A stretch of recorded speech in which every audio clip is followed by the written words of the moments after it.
Let's be honest, when I say Toyota, most of you probably think reliable, practical, perhaps a little bit boring.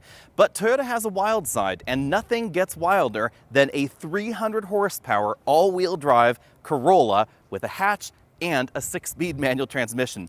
That's the 2023 GR Corolla. To check out Toyota's wild side, Brian and I have flown out to Salt Lake City, Utah to take a look at this new 2023 Corolla. Brian, what do you think of the look? Now keep in mind, Brian is the target audience for this because he has a Veloster N, a slightly less hot hatch, but definitely hot still.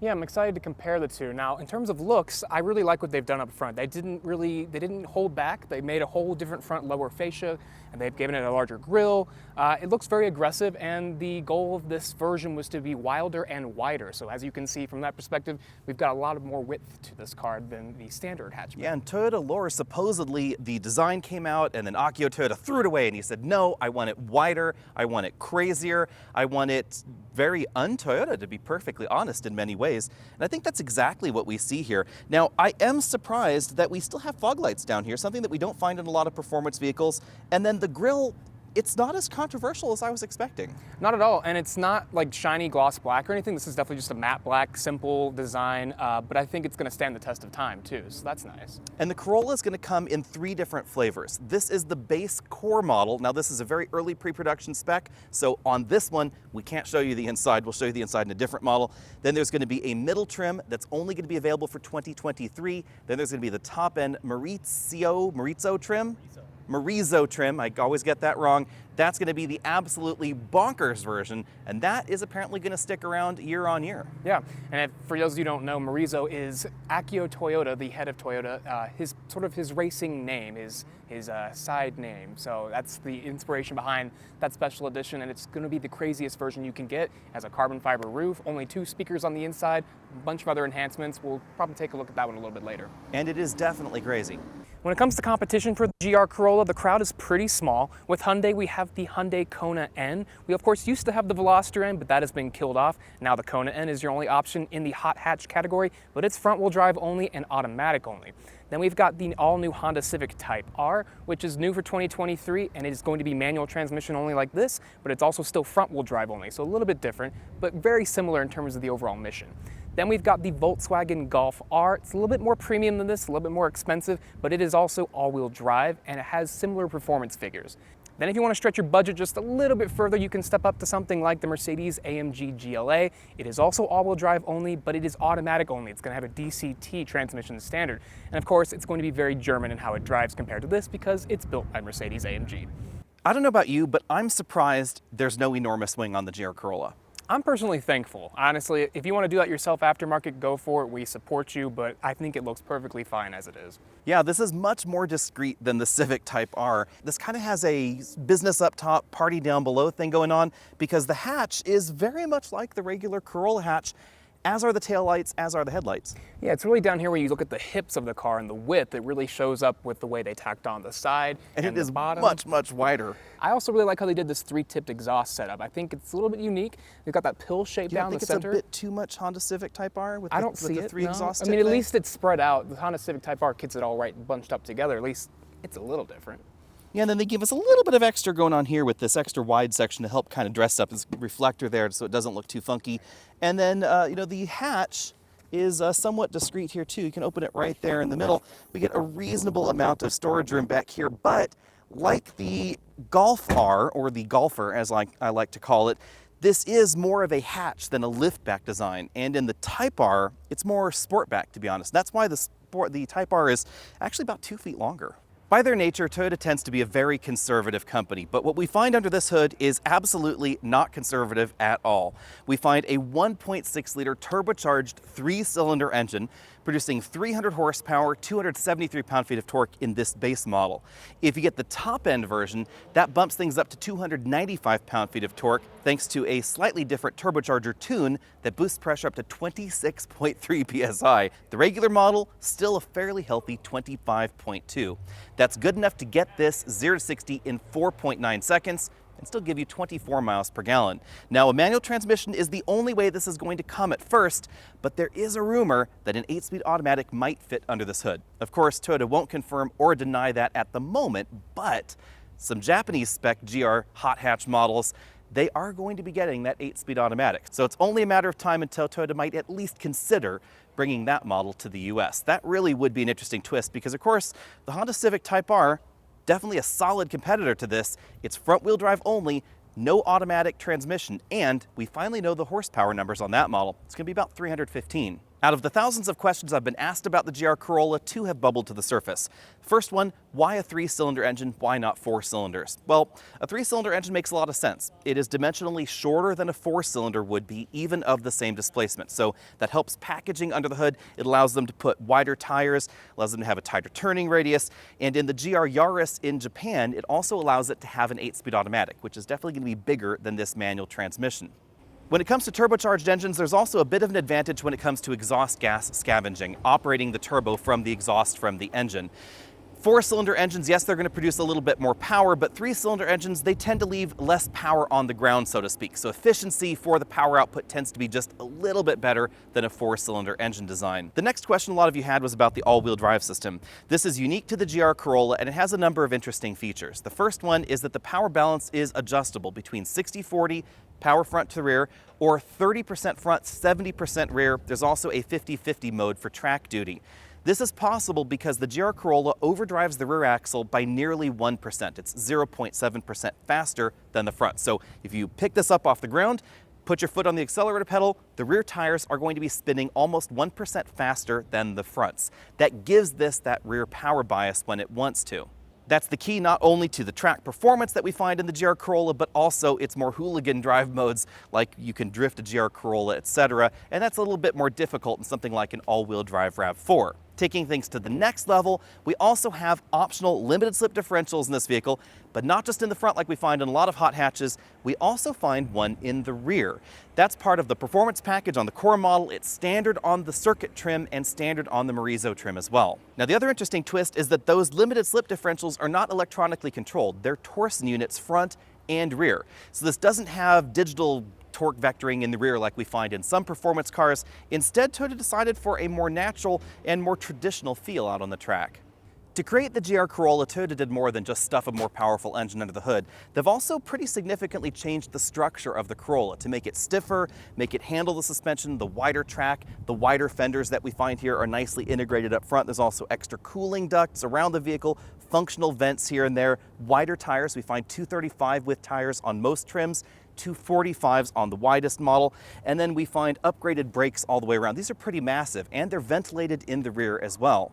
Now, speaking of the rear, even though the sheet metal up front changes, back here we have more of a traditional fender flare. It's tacked on right here to the sheet metal body. We then find an addition right here on the rear door, and then a unique bumper to the GR Corolla. The rear suspension in this model is fully independent. It's a double wishbone suspension designed in the rear, McPherson struts up front, and again back here, pretty big brakes with these unique wheels and of course unique tires to this model. Michelin Pilot Sport 4 tires are standard, and then you can get Michelin Cup 2 tires in the top end trim. Those are some seriously grippy rubber.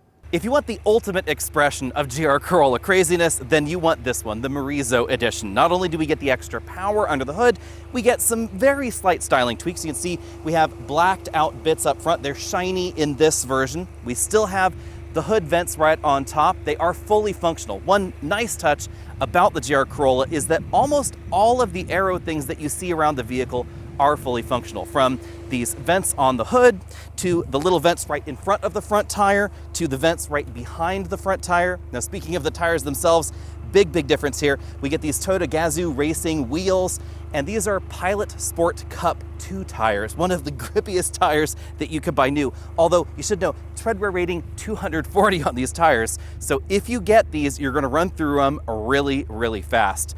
The next thing you'll notice is this carbon fiber reinforced plastic roof. It's a really cool feature. It kind of looks like 1990s Formica, but it lightens the weight of the vehicle and it helps shift some of the weight down lower in the vehicle. Structurally, there's a lot changing too. More welds, more structural adhesive, tons of that going on inside this vehicle. And then in the back, in addition to the matte paint color that you find on this model, we find a heavily modified cargo area. Now, under the floor here, we find a storage divider where we also find the 12-volt battery. I'm a little disappointed in this. I do wish that maybe the 12 volt had been relocated somewhere so you'd have room for at least one spare tire in this model. I could see that if you were planning on tracking your vehicle regularly, you might want a spare. However, because of the way they've designed in this cargo area back here, I suspect you would be able to fit a second set of wheels and tires in this model. No rear windshield wiper in this vehicle. At the bottom, we still have the tri-tip exhausts, bit of shiny plastic right back here for that trim area. And in the back, no back seats because weight, of course. So back here, we have a reinforcement rod for the rear suspension and an adorable little top tether anchor, because if you want to have a child seat in this vehicle, that child seat's gonna have to go up front, as in most two-seat vehicles. I'm not exactly clear where you would put that top tether with this seat design, but you'd have to anchor it right back there.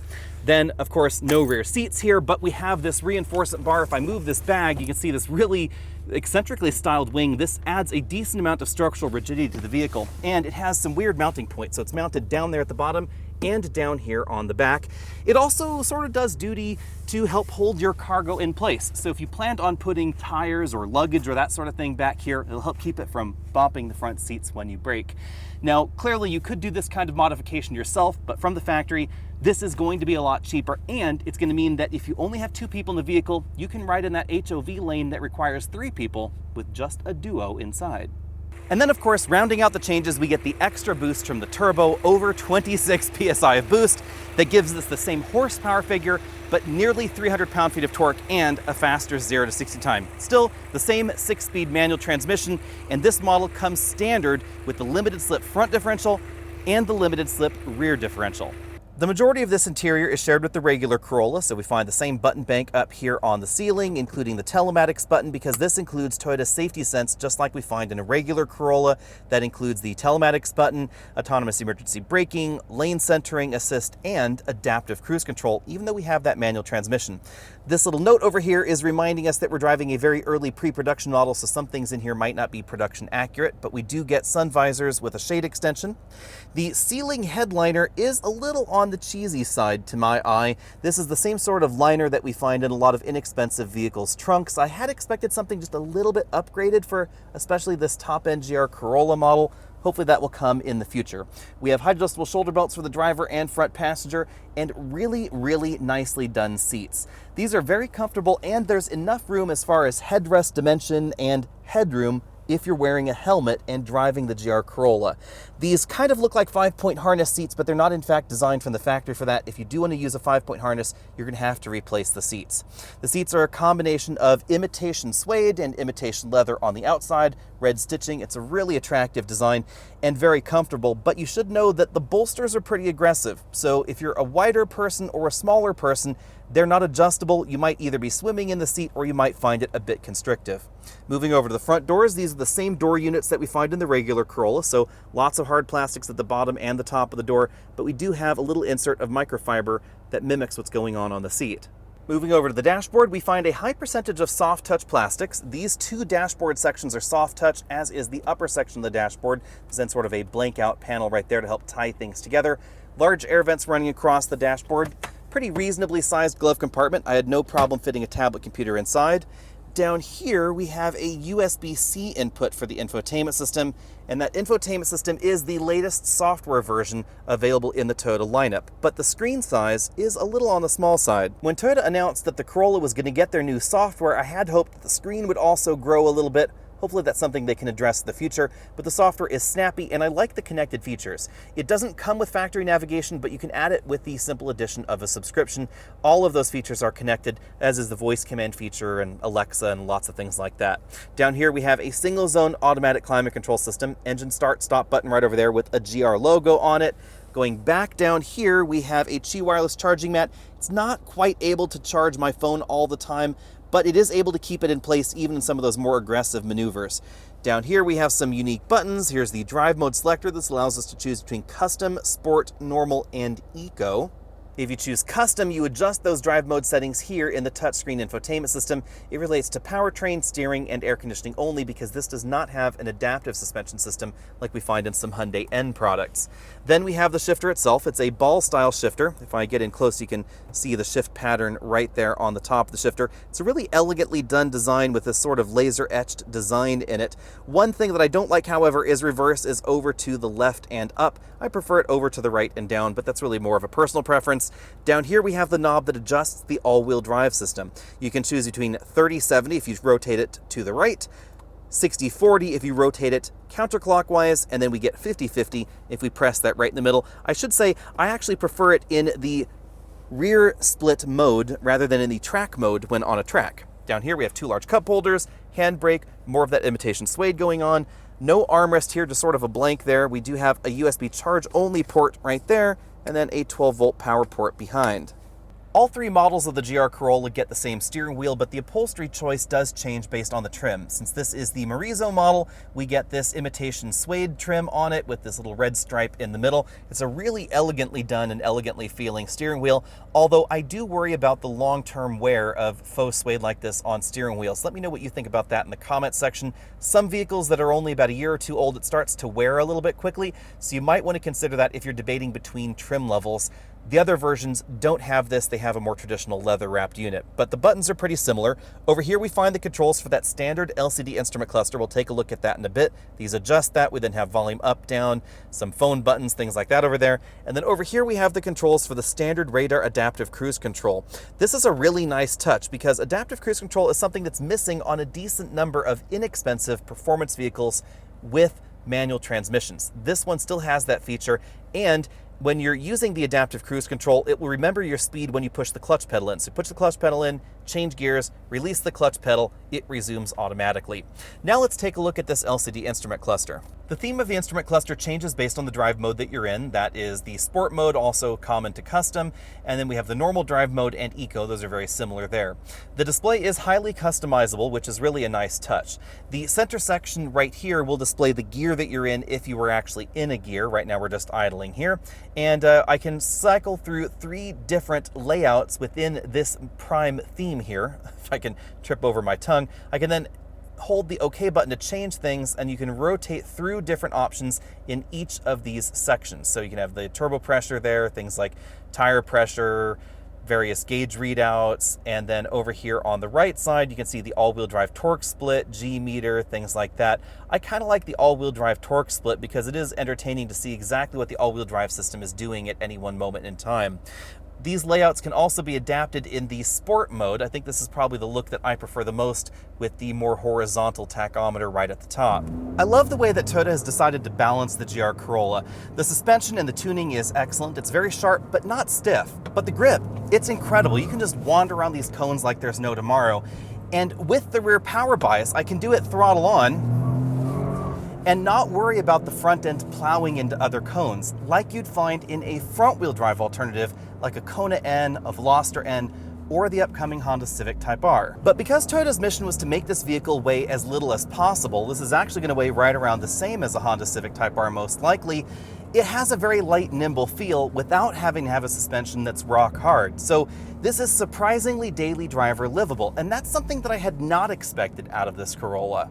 I was able to drive this on the track, of course, today, but I think the track is probably not the best place to experience the difference between this and some of the competition. Again, it's really these late maneuvers here around the corners that this absolutely excels at in a way that we don't always see from the competition, especially when power's on. If I, for instance, put this in second gear, get it right up there to boost, and then it is very, very predictable, regardless of the drive mode you're in. But you will certainly notice the difference between the 60-40 power split and the 30-70 power split. Thanks to the design of this drivetrain, it will deliver 70% power to the rear axle across a much wider variety of driving situations than Acura's super handling all-wheel drive system in something like an Acura TLX, which is going to be a lot more expensive than this.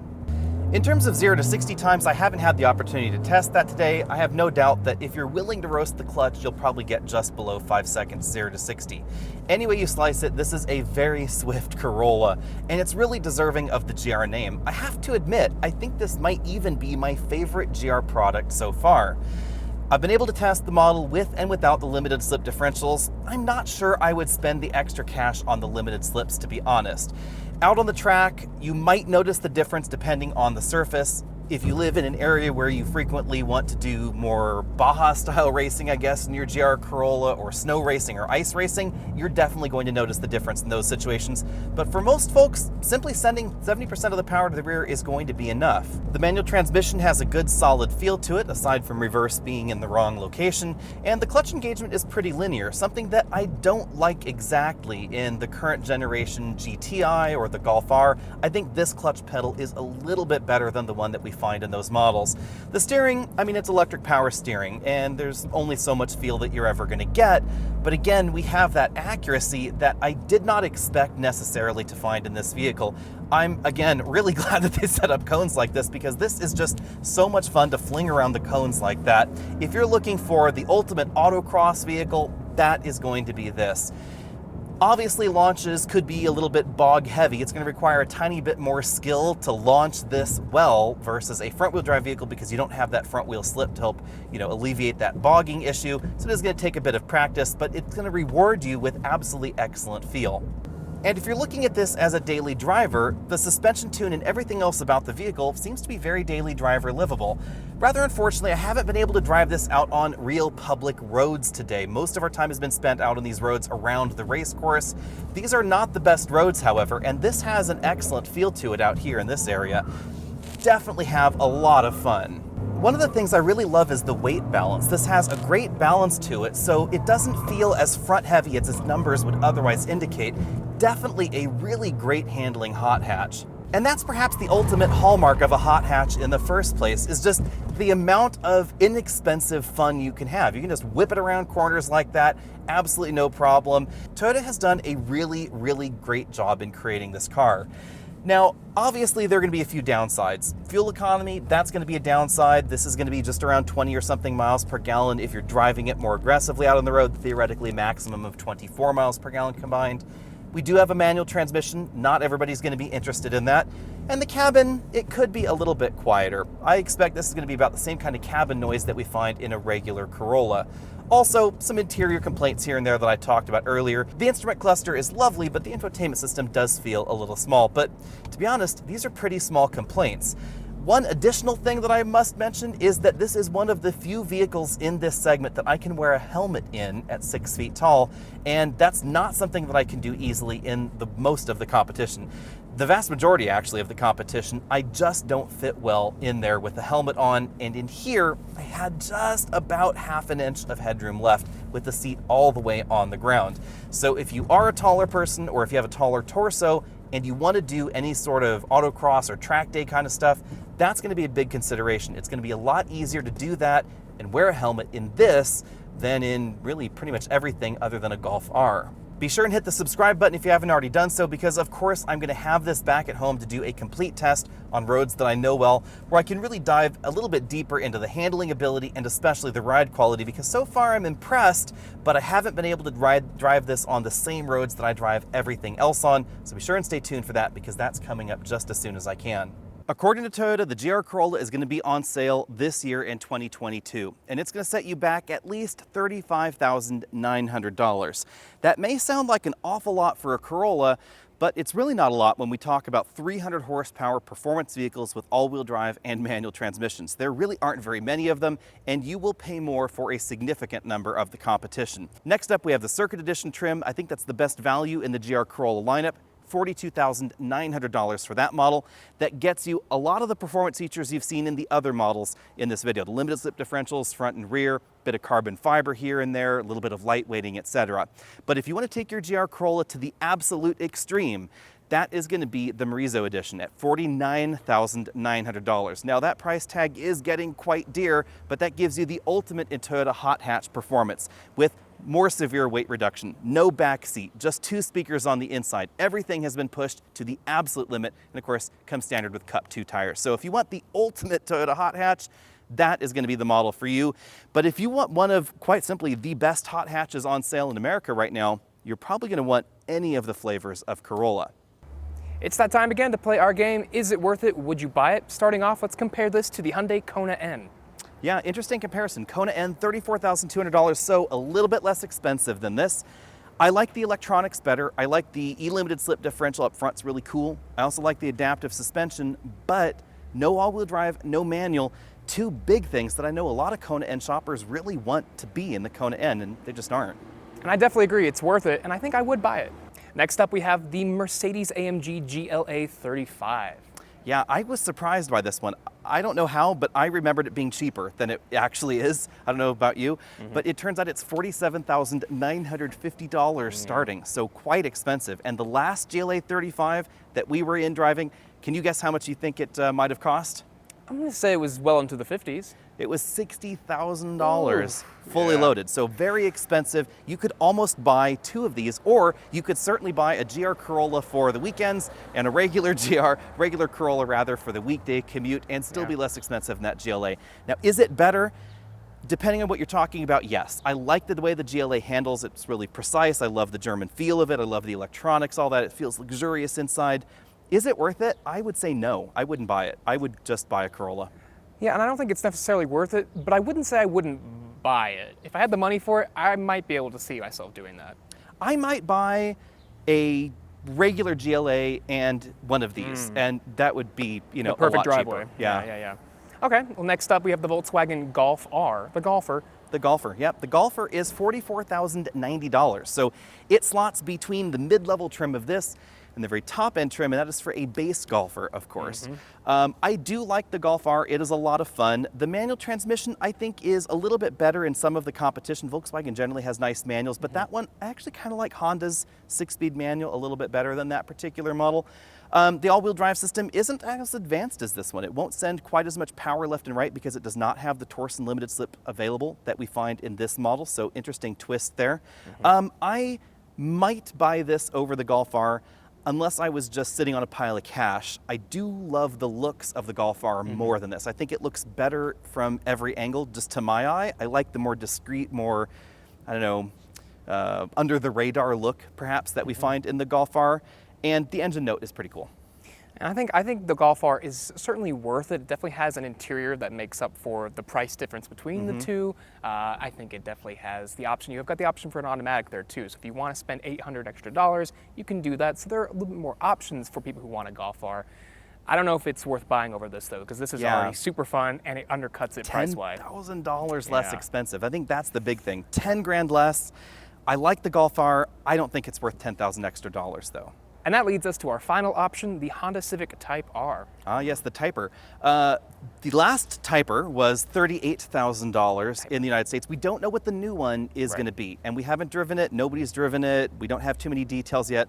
We do know it's going to make more power and more torque than this from its 2-liter engine, but it's going to be front-wheel drive only. And honestly, the Type R in its previous iteration was right at the border of what you should ever do with a front-wheel drive vehicle. It is a different kind of bonkers, but on the inside, I do like the cabin of the current generation Civic better than this, so we can say that for sure because it's going to be basically the same cabin. I do find it a little bit more spacious, a little bit more comfy. The cargo area is a little bit more practical because the vehicle is longer, but I mean, depending on how you want to look at it, it's not really a hot hatch because it's not a hatch. It's more of a lift back kind of a thing. A hot lift. A hot lift, yeah. Would I buy it over this? I would say probably no, because even though its price tag is going to be somewhere between the ranges of this model, this is likely going to be less expensive. Pretty much same horsepower, all-wheel drive, manual transmission, probably less expensive, and I'm going to bet that the dealer markup on the Type R is going to be at least 50% higher than dealer markup on this. It's been pretty vicious even before our current times.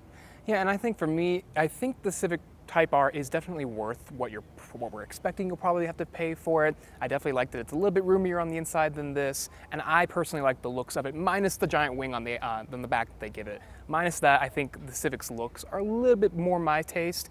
This is still a really cool looking car. But everything about this too has a formula that I think is worth trying to get if you can get your hands on one, and it's just a unique entry in the segment. So I don't know, it's sort of a toss-up with those two for me. Now we'll just close on a really short answer here from Brian. So Brian, you currently own a Veloster N. I do. And this is in some ways sort of a spiritual successor in a way, or a spiritual upgrade to that. Are Are you planning on replacing your Veloster N with one of these in the near time, or would I need to give you a much bigger raise for that? Oh, well, that's always helpful. But I mean, I don't know. I love the look of the Veloster because it's that quirky one door on the left, two door on the right thing that we're never going to get again because now it's dead. I thought that was the unique thing about that car. And it's just a really fun car to drive, and it had the manual transmission. So in terms of would I get this to replace it, or to replace the Veloster, I think it would be a worthy replacement for sure, but I'm not sure the Veloster was good enough to give up for this car for me personally. So. Oh, and there you have it. So Yeah. to choose or not to choose, let us know what you would do if you were Brian down there in the comment section. We'll see all of you later.